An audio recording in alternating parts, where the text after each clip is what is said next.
اللہ نے کہا لا تقدموا بین یدی اللہ ورسولہ، اللہ اس کے رسول کے حکم کے سامنے آگے نہ بڑھو، اللہ اس کے رسول کی بات آ جائے تو وہاں ہم اپنے عقل کو نہ دوڑائیں، بلکہ اللہ اس کے رسول کے حکم کے سامنے ہمیں سرنڈر کر دینا چاہیے۔ اللہ اس کے رسول کا حکم آ جائے ہم اپنے آپ کو مکمل طور پر تسلیم کر دیں کہ پروردگار تیرا حکم ہے، تیرے رسول کا حکم ہے، یہاں میری خواہش نہیں چلے گی، میرے خیالات نہیں چلیں گے، میں اپنے آپ کو تیرے لیے سرنڈر کر دیتا ہوں، میری زندگی، میرے سارے اعمال تیرے اور تیرے رسول کے حکم کے مطابق ہوا کریں گے۔ آج بہت سارے لوگ بہت ساری احادیث پر اعتراض کرتے ہیں، فلاں حدیث ہماری سمجھ میں نہیں آتی، فلاں حدیث ہمارے عقل میں نہیں آتی، فلاں حدیث کے تعلق سے کسی نے کیا کہہ دیا، اس حدیث کا انکار کرنے والے بن جاتے ہیں۔ ایسا نہیں ہونا چاہیے۔ اللہ اس کے رسول کی بات ہر بات سے آگے ہونا چاہیے، اس کے سامنے سر تسلیم خم کر دینا چاہیے۔ ہم اپنی عقل کو نہیں دوڑائیں گے، اپنی خواہشات کو اللہ اس کے رسول کے آگے نہیں بڑھائیں گے۔ اگر کوئی آدمی اللہ اس کے رسول کی مخالفت کریں یا اللہ اس کے رسول کے معاملے میں مخالفت کا شکار ہو جائیں، اللہ رب العالمین نے ایسے لوگوں کو دردناک عذاب اور سخت سزا کی وعید سنائی ہے۔ فَلْيَحْذَرِ الَّذِينَ يُخَالِفُونَ، کہ ان لوگوں کو ڈرنا چاہیے جو اللہ اس کے رسول کی مخالفت کرتے ہیں یا اللہ اس کے رسول کی باتوں کو چھوڑ دیتے ہیں۔ تو لہٰذا اس سورت کے آغاز میں اللہ تبارک و تعالیٰ نے ہمیں اللہ اس کے رسول کے ساتھ ادب کا طریقہ بتلایا کہ جب کبھی اللہ کے یا اللہ کے رسول کا کوئی حکم آ جائے وہاں ہم اپنے خواہشات یا اپنے خیالات کو نہیں رکھیں گے۔ ہر خواہش اللہ اس کے رسول کے حکم کے بعد ہے۔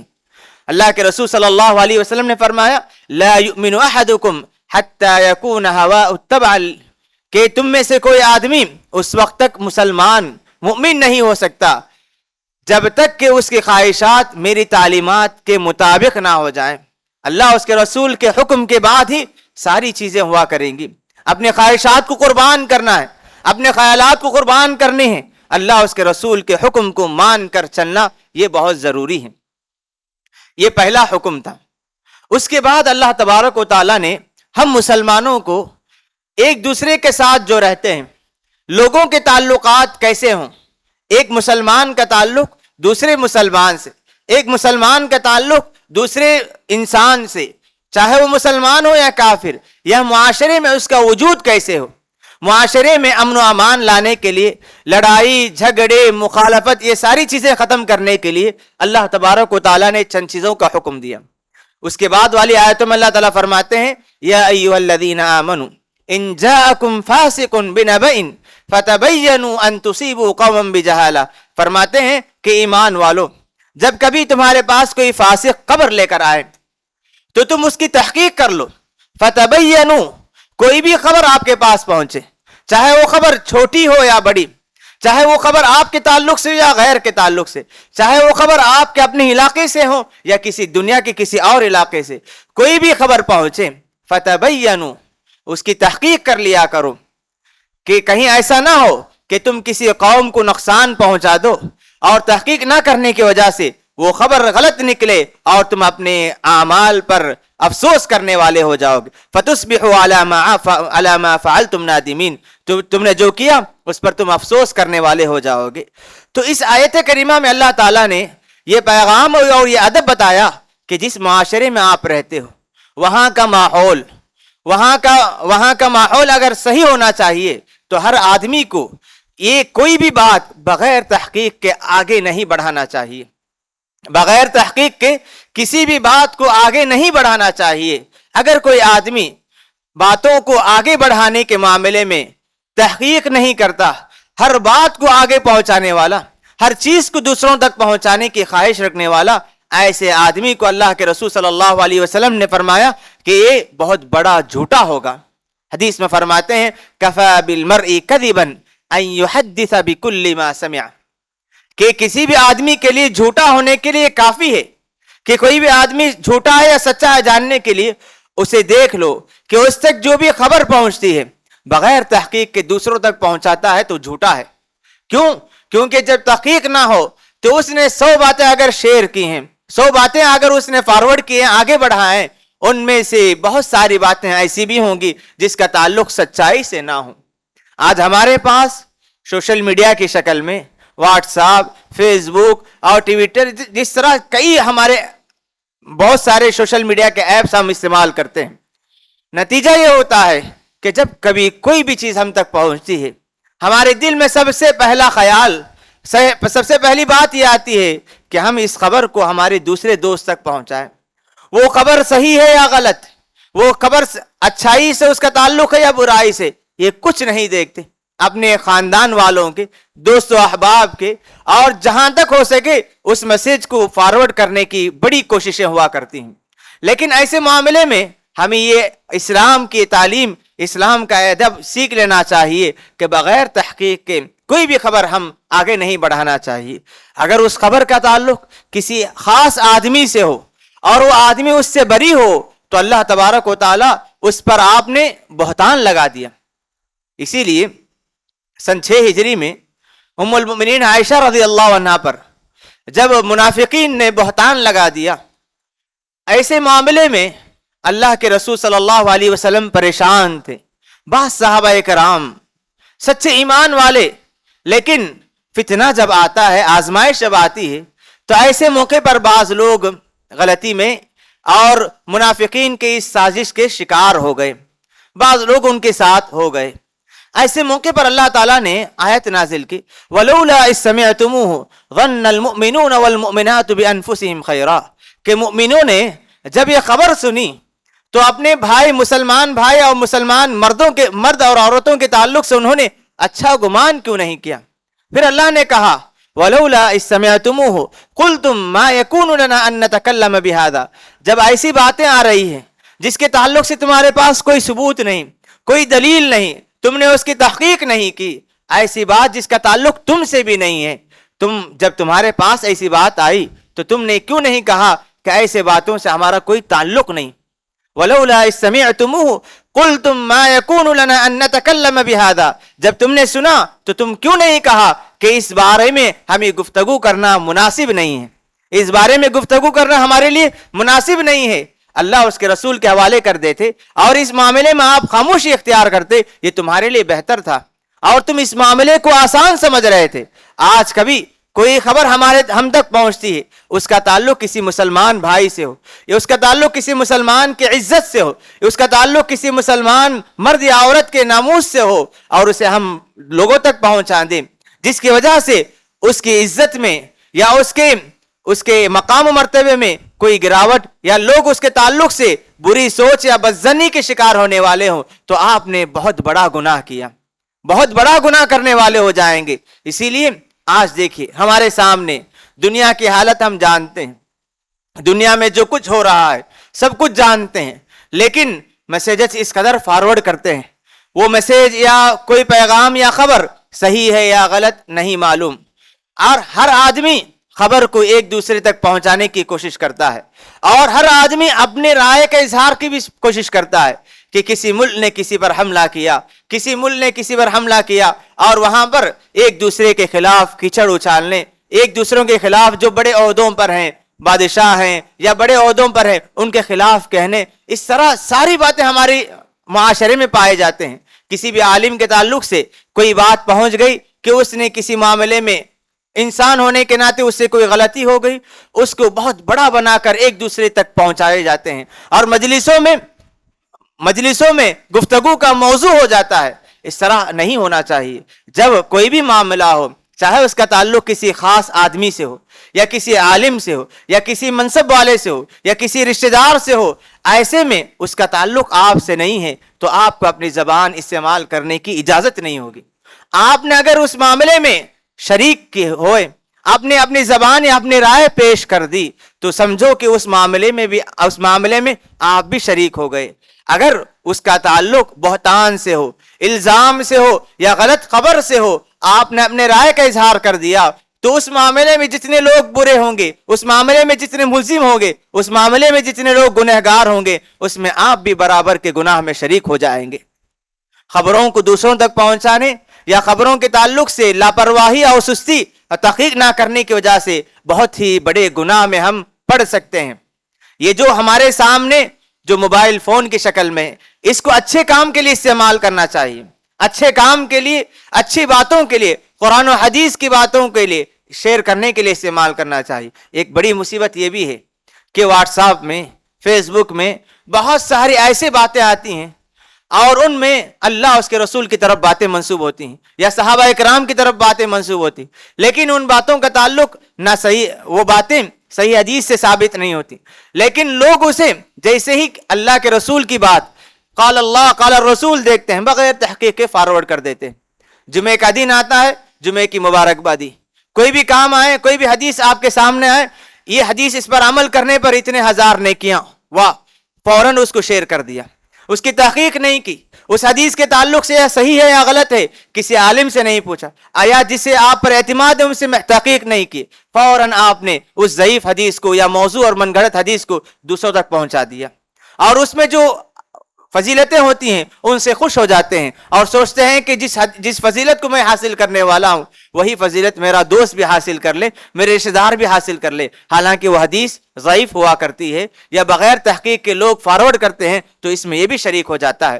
اگر وہ بات حدیث ضعیف ہو یا من گھڑت ہو، آپ نے اسے شیئر کیا، بہت بڑے وعید میں آپ پڑ جائیں گے۔ اللہ کے رسول نے فرمایا جو آدمی جان بوجھ کر مجھ پر جھوٹ گھڑے تو وہ اپنا مقام جہنم میں بنا لے، فَلْيَتَبَوَّأْ مَقْعَدَهُ مِنَ النَّارِ۔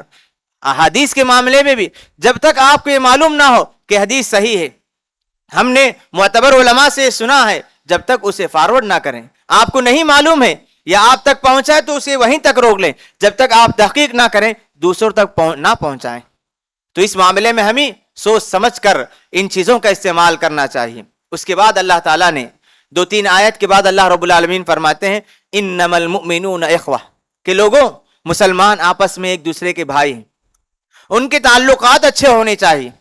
ہر آدمی اپنے دوسرے مسلمان بھائی کے تعلق سے اچھی سوچ، اچھا خیال، اچھی فکر رکھنے والا ہو۔ معاشرے میں ہر وہ چیز جو ان کے تعلقات کو بگاڑ دیں یا ان کے خیالات کو بگاڑ دیں، اللہ رب العالمین سے ان چیزوں سے روک دیا۔ ان میں سے سب سے پہلی چیز اللہ نے فرمایا یا ایھا الذین آمنوا لا یسخر قوم من قوم، ایمان والو کوئی جماعت دوسری جماعت کا مذاق نہ اڑائے، کوئی بھی جماعت دوسری جماعت کا مذاق نہ اڑائے، دوسروں کے عیب بیان نہ کرے یا اسے ایسے نام سے یا ایسے کام سے اس کو یاد نہ کرے جس کی وجہ سے اسے تکلیف ہوتی ہو، جس سے وہ ناراض ہوتا ہو، جسے وہ ناپسند کرتا ہو۔ اللہ نے کہا لا یسخر قوم من قوم عسى ان یکونوا خیرا منہم، جو جماعت، جو آدمی دوسرے کا مذاق اڑاتا ہے ہو سکتا ہے وہ اس سے زیادہ بہتر ہو، دنیا میں بہتر ہو یا اللہ کے پاس اس کا مقام اس سے زیادہ بہتر ہو۔ ولا نساء من نساء عسى ان يكن خيرا منهن، کہ کوئی عورتوں کی جماعت دوسری عورتوں کی جماعت کا مذاق نہ اڑائے، ہو سکتا ہے کہ جس جماعت کی یا جس عورت کا مذاق اڑایا جا رہا ہے وہ اس سے بہتر ہو۔ یہ بہتر دنیا میں بھی ہو سکتے ہیں یا اللہ کے پاس بھی ہو سکتے ہیں۔ ایسے میں تم نے ایک دوسرے کا مذاق اڑا دیا، اس کو آپ نے تکلیف پہنچا دی، اللہ رب العالمین نے اسے ناپسند کیا ہے۔ مذاق اڑانا یا مذاق اڑانے کے بعد اس پر قہقہا لگانا، آپ نے کسی کا عیب بیان کی یا کہ آپ نے کسی کے تعلق سے کوئی بات پیش کی، آپ کی بات کو سن کر کسی نے ہنس دیا یا آپ کی بات کو سن کر کسی نے اس کی مجلس میں اس کے تعلق سے ایسی بات کہہ دی جو دوسرا مسلمان ناپسند کرتا ہے، آپ نے بہت بڑے حرام کام، بہت ہی بڑے گناہ کا ارتکاب کیا۔ مذاق اڑانا، مذاق کے بعد اس پر قہقہا لگانا، ہنسنا یا ایک دوسرے کو گرانا، یہ اللہ کے رسول صلی اللہ علیہ وسلم کو پسند نہیں تھا۔ اللہ کے رسول صلی اللہ علیہ وسلم صحابہ کرام سے مذاق کیا کرتے، لیکن اللہ کے رسول صلی اللہ علیہ وسلم مذاق میں بھی حد سے تجاوز نہیں کرتے۔ مذاق کرتے ہوئے بھی اللہ کے رسول صلی اللہ علیہ وسلم جھوٹی باتوں کا سہارا نہیں لیا کرتے۔ ہمارے میں کیا ہوتا ہے کہ لوگوں کو ہنسانے کے لیے، اپنے بازو والوں کو ہنسانے کے لیے ہم کبھی کبھار جھوٹی باتوں کا سہارا لیتے ہیں تاکہ سامنے والا ہنس دیں اور مجلس میں قہقہا چاہ جائے۔ لیکن اللہ کے رسول صلی اللہ علیہ وسلم کی سنت یہ تھی کہ اللہ کے رسول صلی اللہ علیہ وسلم مذاق میں بھی ایک دوسرے کو تکلیف نہیں دیا کرتے تھے، مذاق کے موقع پر جھوٹ کا سہارا نہیں لیا کرتے، سچائی کے ساتھ، حق کے ساتھ ایسے مذاق کہ سامنے والے کو تکلیف نہ ہو، سامنے والے کو تکلیف نہ ہو، سامنے والا اسے برداشت کرے یا اسے قبول کر لے، ایسے میں آپ کو اس کی اجازت ہوگی۔ پھر اللہ نے کہا وَلَا نِسَاءٌ مِّن نِسَاءٍ عَسَىٰ أَن يَكُنَّ خَيْرًا مِّنْهُنَّ. اس آیت پر غور کیجئے. اللہ رب العالمین نے قرآن مجید میں جہاں کہیں کوئی حکم آتا ہے تو اللہ تعالیٰ یا ایھا الذین آمنوا مردوں سے مخاطب ہوتے ہیں اور مردوں کے ساتھ ساتھ عورتیں بھی داخل ہوا کرتی ہیں. لیکن اس آیت میں خصوصیت کے ساتھ اللہ تعالیٰ نے عورتوں کا ذکر کیا. اس میں نقطہ بتاتے ہیں مفسرین کہ اس معاملے میں زیادہ اگر مرد حضرات ہیں تو انہیں بھی رکنا چاہیے، اور خصوصیت کے ساتھ اللہ نے عورتوں کا بھی ذکر کر دیا تاکہ مرد عورت ہر کوئی اس برائی سے، اس گناہ سے اپنے آپ کو بچائے رکھے. پھر اللہ نے کہا وَلَا تَلْمِزُوا أَنفُسَكُمْ کہ ایک دوسرے کو تانے نہ دو. کسی میں کوئی کمی ہوگی، کسی میں کوئی عیب ہوگا، اس عیب کا تذکرہ کر کے یا اسے اس عیب کی طرف اشارہ کر کے تانا نہ دو. کسی سے کوئی غلطی ہو جائے تو اس کو تانا دے دے کر جو ہے نا اس کی غلطی کو یاد دلانا. وَلَا تَلْمِزُوا أَنفُسَكُمْ وَلَا تَنَابَزُوا بِالْأَلْقَابِ اور دوسرے لوگوں کو برے القاب سے نہ پکارو. برے القاب سے نہ پکارو. برے القاب کا مطلب کہ آپ نے کسی آدمی کو پکارنا چاہا کہ اسے ایسے نام سے یاد کیا جسے وہ ناپسند کرتا ہو. آپ نے کسی آدمی کو ایسے نام سے پکارا جسے وہ ناپسند کرتا ہو. صحابہ کرام کہتے ہیں کہ جب اسلام آیا تو اس وقت ہر آدمی کے 2-3 نام ہوا کرتے تھے. ایک اس کا اصل نام اور 2-3 نام اس کے القاب یا بعض ایسے نام جس کے جو ہے آڑے نام ہوا کرتے تھے. کوئی آدمی کسی ایک نام سے پکارتا وہ نام اسے ناپسند ہوتا تو اللہ رب العالمین نے آیت نازل کی وَلَا تَلْمِزُوا أَنفُسَكُمْ وَلَا تَنَابَزُوا بِالْأَلْقَابِ ایک دوسرے کو برے القاب سے نہ پکارو. اس کے اچھے القاب ہیں، اس کے اندر اچھے صفات ہیں، اچھے صفات کے ذریعے پکار سکتے ہیں. کسی میں کوئی کمی ہو یا عیب ہو، کوئی نقص ہو، اس نقص کے ذریعے اس کو پکارنا. کسی کو اللہ نے لنگڑا بنایا، آپ نے اس کی دیکھ کر کہا اے لنگڑے. کسی کو اللہ نے کانا بنا دیا، اسے آپ نے اس نقص کی طرف اشارہ کر کے اس کو بلایا. یہ مناسب نہیں ہے. اور کوئی آدمی کسی گناہ میں ملوث ہو گیا، کوئی آدمی کسی گناہ میں ملوث ہو گیا اور آپ نے اسے اس کی طرف اشارہ کرتے ہوئے کہا کہ فلاں گناہ کی طرف، مثلا کسی نے چوری کر لی، آپ نے اس کو دیکھ کر کہا اے چور آ، یہ مناسب نہیں ہے. اور اس زمانے میں صحابہ کرام جو ایمان لے آئے تھے اسلام سے پہلے، کوئی یہودی تھے، کوئی مشرک تھے، کوئی کافر تھے. کبھی کبھار لوگ برے القاب سے پکارنے کے لیے کسی سے کہہ دیتے یا یہودی کہہ دیتے. اسلام لا چکے ہیں، اسلام لانے کے بعد یہودی کہہ کر پکارنا یہ عیب ہے، برے القاب میں سے، اسے ناپسند کیا گیا. اسی لیے اللہ کے رسول صلی اللہ علیہ وسلم اللہ نے آیت میں کہہ دیا کہ کسی کو برے القاب سے نہ پکارو. بئس الاسم الفسوق بعد الایمان ایمان والو، ایمان لانے کے بعد برے القاب سے پکارنا گناہ ہے. برے القاب سے پکارنا گناہ ہے. اس آیت کے اختتام پر غور کیجئے، یہی اہم پیغام ہے.